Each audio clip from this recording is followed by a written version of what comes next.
Hello everybody and welcome to this introductory video. Today I will be talking about ethical hacking and I will also introduce you to the course itself. So first off, you might have noticed that the term ethical hacking is composed out of two words. You have ethical and you have hacking. Now hacking, the definition of hacking is quite broad. I mean, it encompasses a very wide range of activities. However, if you actually go to any of the online dictionaries pretty much, and if you type in the term hacking, generally it will say that it has something to do with computers. I cannot say that that is not true. However, that is only a small portion of the definition. Rather, instead, the act of hacking is actually having any system, and I mean any system, not just a computer system, not just a digital system. In fact, the system doesn't even need to contain any electronic parts. So literally any system, having it do something that you intended it to do as opposed to what it was designed to do. Now here is one short example that has been cited over and over again. You have a lock, basically. You have a door lock in your house. Everybody has one. Well, I sincerely hope that you have one. And the purpose of that lock is to prevent intruders from entering. So anybody who does not have a key cannot enter. People enter without a key anyway because they pick the lock and then they enter. And that itself could be considered an act of hacking. Also an act of burglary, but that's another subject. Anyway, the ethical side of it would be when you have these large automobile industry manufacturers, and then they hire these burglars to come and pen test their locks. So basically, they pay them very good sums of money to go to their factories and to try to unlock their cars. This doesn't need to apply only to locks for cars. It can also apply for your door locks. Manufacturers of pretty much all sorts of locks, they hire people to actually try and pick lock them. And then if they succeed doing it, and if they succeed, they pay them a very good sum of money. I do believe that prices for one car manufacturer, they went up to 1 million euros if you manage to break their locks. But what I'm trying to say here is that the ethical side of it would be when you have a permission to do it, when it's within the constraints of the law. And the act of hacking itself can be within the constraints of the law, but doesn't necessarily need to be. Anyway, we will not be focusing on those types of locks today or during this course. During this course, I will teach you how to penetrate networks, how to exploit systems, how to break into computers, how to compromise routers, etc.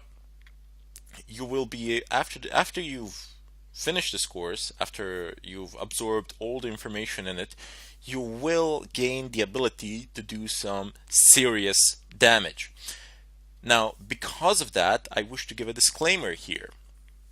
So first off, I do not encourage any sort of illegal activity. Furthermore, I strongly advise against it, and I am against it. So you do not have any legit need to do anything that is against the law with the knowledge that you're going to get during this course, because you're going to get some pretty good knowledge and you can abuse it very easily. It's not that difficult to abuse it. The opportunities are everywhere. They're endless because people tend to use insecure systems, or they use secure systems but they don't know how to operate or configure them, and then in turn those secure systems become insecure. But what I'm trying to tell you is there really is no need. I mean, if you want to do it for the money or something like that, you can make the same amount, if not more, in a perfectly legitimate way.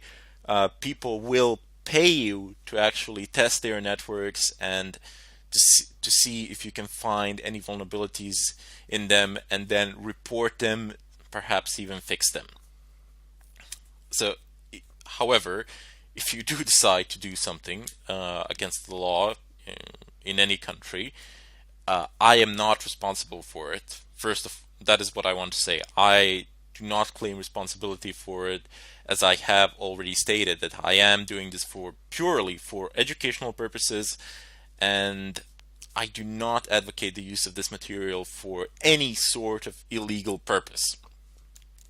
Now, I hope you understand why I had to make this disclaimer, and I this is not what I said. These are not just empty words. I really do stand by it, and that is my philosophy as well.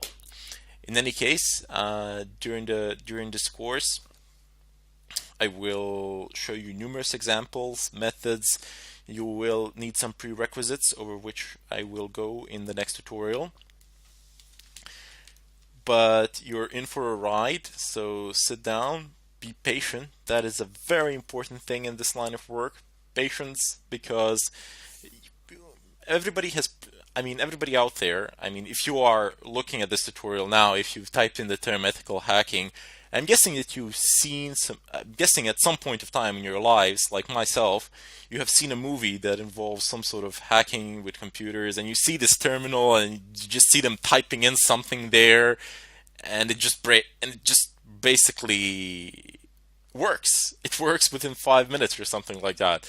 Let me tell you something. That has nothing to do with the real world, or very little to do with the real world. In the real world, people spend countless sleepless nights trying to do something, trying to obtain access, trying to bypass a password protected file or something of a kind in a server, trying to escalate privileges, trying to inject in a SQL injection or something of a kind. And they not only spend countless sleepless nights doing it, but they also spend a long time planning, preparing, and getting a general idea of what they can do, how they can execute an attack, etc. These are not things that you will be able to do within 5 minutes after you sit and open up your computer, your desktop computer, or whatever. You will need time, you will need patience, but above all, you will need to be curious. Curiosity is one of the first steps here, and obviously, since you've actually chosen to listen to this tutorial, to go through it, you do possess it already. You just need to build on it a little bit more, and you'll be where you want to be. In any case, I hope to see you in the next tutorial, and I bid you farewell.